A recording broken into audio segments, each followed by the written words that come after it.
Examples continue చేద్దాం. First question ఏంటిది, constructed DFA అంటున్నాడు, which accepts all the strings over alphabet A comma B ఇచ్చును. ఇది ఏమంటున్నాడు, strings containing A B as substring. So మనకి ఇచ్చిన క్వశ్చన్ 1 ఒక సొల్యూషన్. వీడియో మీకు కనిపించకపోతే నా కామెంట్ సెక్షన్ పెట్టాను. If case possible I will record again. Okay, మీకు క్లారిటీ కనిపించకపోయినా, వీడియో సరిగ్గా కనిపించకపోయినా, వాయిస్ క్లారిటీ లేకపోయినా సరే క్యూ1 క్వశ్చన్ 1 యొక్క సొల్యూషన్ చేద్దాం. సో మనకి ఇచ్చిన ఆల్ఫాబెట్ ఏంటిది, ఏ కమ బి. సో మనకు వచ్చే లాంగ్వేజ్ ఏమవుతుంది, వాడు ఏమంటున్నాడు, A B as a substring. So first ఏంటిది, నువ్వు ఏమని చేసుకోవాలి, సబ్ స్ట్రింగ్ నాకు ఏబి ఉండాలి. సో ఏబి సబ్ స్ట్రింగ్ ఉండాలి. స్టార్టింగ్ విత్ ఏ ఉన్నా నాకేం కాదు, కానీ నాకు ఏబి అనేది సబ్ స్ట్రింగ్ ఉండాలి అంటాడు. తర్వాత మళ్ళీ ఏబి అనేది సబ్ స్ట్రింగ్ ఉండాలి. ఇట్ షుడ్ బి పక్క దేంతో బీతో స్టార్ట్ అయినా ఏం కాదు నాకు, కానీ ఏబి మాత్రం సబ్ స్ట్రింగ్లో ఉండాలి. సో అట్లా వస్తుంది లాంగ్వేజ్. సో ఇక్కడ ఈ లాంగ్వేజ్ యొక్క మినిమమ్ స్ట్రింగ్ యొక్క లెంత్ ఎంత, 2 + 1 3 స్టేట్స్ వస్తాయి. మినిమం లెంత్ తీసుకోవాలి. మినిమం లెంత్ 2 కాబట్టి మినిమం లెంత్ని +1 చేయాలి. ఒకవేళ మినిమం లెంత్ ఎన్ని అయినా అనుకో n+1 స్టేట్స్ వస్తాయి. ఇక్కడ మినిమం లెంత్ 2 కాబట్టి నాకు ఎన్ని వస్తాయి, 2 + 1 3 స్టేట్స్ వస్తాయి. So Q0 Q1 Q2 3 states వచ్చినాయి. ఇన్సర్ స్టేట్ని యారో మార్క్ పెట్టాలి, ఫైనల్ స్టేట్కి డబుల్ సర్కిల్స్ పెట్టాలి.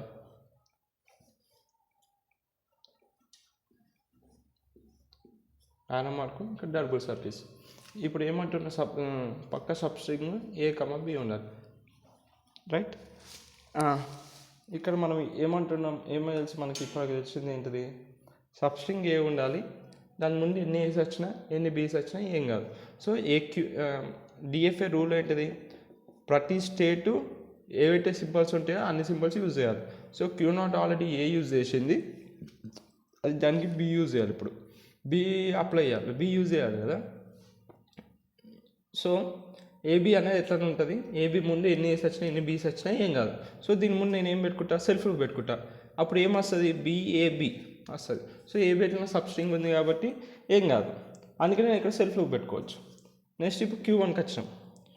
Q1లో నేను ఇప్పుడు ఇది ఆల్రెడీ బి యూజ్ చేసేసుకోండి, ఇప్పుడు ఏ ఒకటి యూజ్ చేయాలి.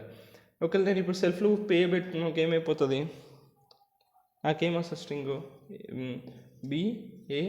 బి వస్తుంది. సో 2 ఏలు వచ్చినా కూడా ఏం కాదు, ఎందుకని సబ్ స్ట్రింగ్ అయితే ఏబి ఉంటుంది కాబట్టి. సో QA పెట్టేసుకుంటా నేను, దీన్ని కూడా సెల్ఫ్లో పెట్టుకుంటా. తర్వాత ఎట్లానే ఇప్పుడు మనకు వచ్చే ఫామ్ ఏంటిది, ఇట్లా వస్తుంది. తర్వాత బిఏ లోపల ఎన్ని ఏస్ అని వస్తాయి, కానీ లాస్ట్కి మనకు ఇట్లా సబ్ స్ట్రింగ్ అయితే ఉంటుంది. సో దీని తర్వాత ఎన్ని ఏస్ వచ్చినా ఎన్ని బీస్ వచ్చినా ఏం కాదు, అందుకే నేను ఇక్కడ సెల్ఫ్లో పెట్టుకోవచ్చు. సబ్ స్ట్రింగ్ ఉండాలి నాకంటే. సో ఏబి తర్వాత ఏబి అనే సబ్ స్ట్రింగ్ తర్వాత ఎన్ని ఏస్ వచ్చినా ఎన్ని బీస్ వచ్చినా నాకేం కాదు కాబట్టి నేను దీనికి ఏ కమ బి సెల్ఫ్లో పెట్టేసిన. సో ఇదే మనకు డిఎఫ్ఏ. ఓకే, ఇట్లా వస్తుంది మన డిఎఫ్ఏ ఫస్ట్ క్వశ్చన్కి. ఓకే, ఇప్పుడు క్వశ్చన్ 2 చూద్దాం. క్వశ్చన్ 2 యొక్క సొల్యూషన్, హ్యావింగ్ సబ్ స్ట్రింగ్ ఇచ్చిన alphabet A comma B. So language ఏమవుతుంది, సో ఏమంటుంది, సబ్ స్ట్రింగ్ ఏబిబి ఉండాలి. సో సబ్ స్ట్రింగ్ ఏబిబి ఉండాలి, దాని ముందు ఏ వచ్చినా నాకు ఏం కాదు అంటున్నాను. సబ్ స్ట్రింగ్ ఏబిబి దాని ముందు బి వచ్చినా ఏం కాదు. సో ఇట్లా వస్తుంది లాంగ్వేజ్. సో ఏం చేద్దాం, మనం లాంగ్వేజ్ యొక్క మినిమం లెంత్ ఎంత, 3. సో 3 + 1 4 స్టేట్స్ వస్తాయి మనకి.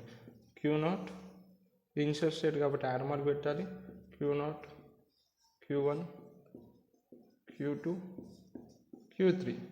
Q3 final state. So minimum length 3 ఉంది కాబట్టి మీ స్ట్రింగ్ యొక్క అన్ని స్ట్రింగ్లు చూసుకోవాలి. అలా మినిమం స్ట్రింగ్ ఏదైతే ఉంటుందో ఆ లెంత్ యొక్క మినిమం స్ట్రింగ్ యొక్క లెంత్ చూడాలి. 3 వచ్చింది కాబట్టి 3 + 1 4 స్టేట్స్ వచ్చేసినాయి. సో 4 స్టేట్స్ గీసేసుకున్నాం. సబ్ స్ట్రింగ్ ఏబిబి కావాలి. So ABB. సో ప్రతి స్టేటు దీని లోపల 2 సింబల్స్ ఉన్నాయి కాబట్టి 2 సింబల్స్ యూజ్ చేయాలి ప్రతి స్టేటు. ఇది ఆల్రెడీ ఏ యూజ్ చేసి ఇప్పుడు బి యూజ్ చేయాలి. సో నాకు ఏబిబి కావాలి కాబట్టి ముందు ఎన్ని బీస్ ఉన్నా నాకేం కాదు. So I can keep self loop.